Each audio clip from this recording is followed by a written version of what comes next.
जब जीव को मनुष्य शरीर में जन्म लेना होता है तो प्रकृति में वर्षा के साथ आता है, प्रकृति में वर्षा के साथ आया, और फसल में मूली, गाजर, गेहूं, अन्न, इनमें वो जीव प्रवेश करता है और उसे माता पिता दोनों पाते हैं। तो सप्तम धातु वीर के रूप में परिणित होता है जीव। वो वीर कण के रूप में माता के उदर में जब प्रवेश करता है तो एक रात्रि में मां का और पिता का, दोनों का वो जो वीर मिलता है, उस रज और वीर के मिलने से एक कलल सा बनता है। 5 रात्रि व्यतीत होने के बाद एक बुदबुदा सा बनता है।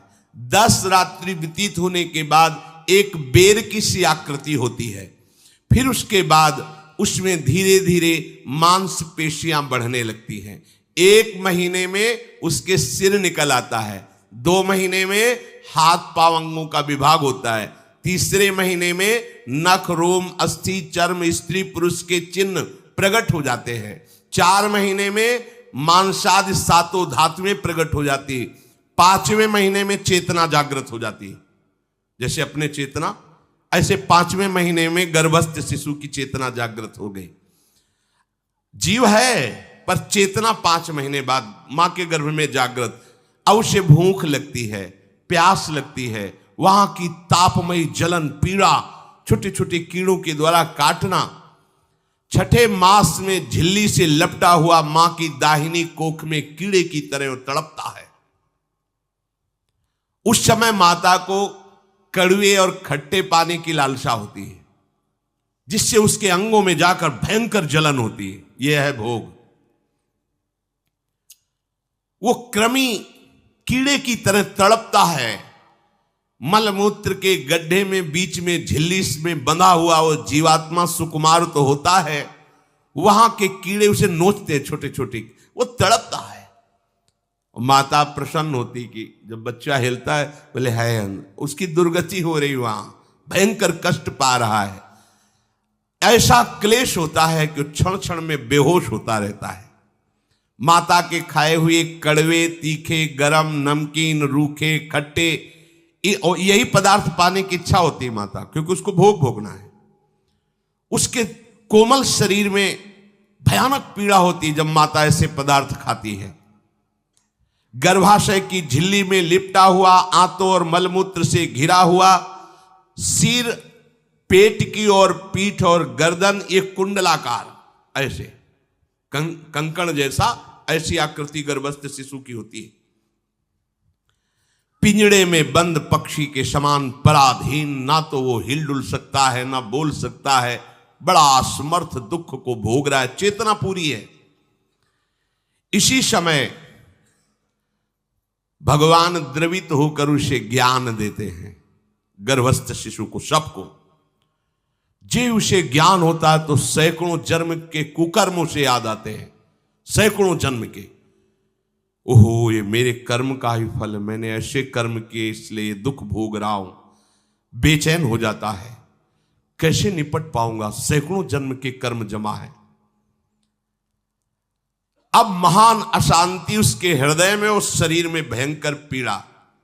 कुंडलाकार शरीर है, हिल भी नहीं सकता है, बस कीड़े काटते, बड़ी तड़पन, बड़ी जलन, भूख प्यास की जलन। अब एक और भयानक जलन हुई, उसे स्मरण हो जाता है कई जन्मों के, सैकड़ों जन्मों के पाप कर्मों का। 7वां महीना आरंभ हुआ कि ज्ञान का उन्मेष हो गया। अब प्रसूति वायु उसे चला रही है, तड़पता है वो। सप्त धातु में स्थूल शरीर से बंधा हुआ वो जीव भयभीत होकर के पुकारता है, अगर कोई भगवान है तो एक बार मुझे यहां से निकाल दे। वो विनय करता है भगवान से, कोई अगर भगवान है जिसने मुझे इस बंधन में डाला है, एक बार निकाल दे, यहां से जाके केवल भजन करूंगा। जीव कहता, जंतुरुवाच तस्योपशन्नमवितुम जगदिच्छयात् नाना तनोर्भुवि चलच्चरणारविंदम सोहम ब्रजामि शरणम रकुतो भयम में येने दृशी गतिरदर्श सतोनुरूपा। हे प्रभु, मैं बड़ा अधम हूं। ये ज्ञान भगवान की तरफ से गर्भस्थ शिशु को होता है। देखो, स्वयं वो इतना कष्ट पा रहा है, फिर जब आप गर्भ हत्या करते हैं तो आपका पाप कितना बड़ा होगा सोचो। सब माताओं से विनय है, संयम से रहो, सावधान रहो। ये हत्या ऐसी नहीं कि तुम्हारे दान पुण्य से क्षमा हो जाएगी। ये जो भ्रूण हत्या है, गर्भ हत्या है, बहुत बड़ा पाप है। आप लोग अज्ञान के कारण इसको ध्यान नहीं देते, इसे खिलवाड़ समझते हो। कितना ज्ञान है। बेटी ही मां है, बेटी ही बहन है, बेटी ही पत्नी बनती है, बेटी ही किसी के जीवन को धारण करने वाली बनती है। और आपने गर्भ में देख लिया बेटी है, तुम स्वयं मां होकर उसका साथ दे रहे हो, उसका नष्ट करने के लिए। हमारी तो बात ही समझ में नहीं आती, क्या बुद्धि भ्रष्ट हो गई। अगर पुरुष का इतना महत्व है तो बेटियां ना हो तो तुम्हारी कौन सी गति होगी, सोचो जरा। जीना मुश्किल हो जाएगा तुम्हारा। तुम पुरुष किस काम के रह जाओगे। तुम्हारा अर्धांग काट दिया जाए तो तुम कैसे होगे। ये स्त्री स्वरूप अर्धांग है।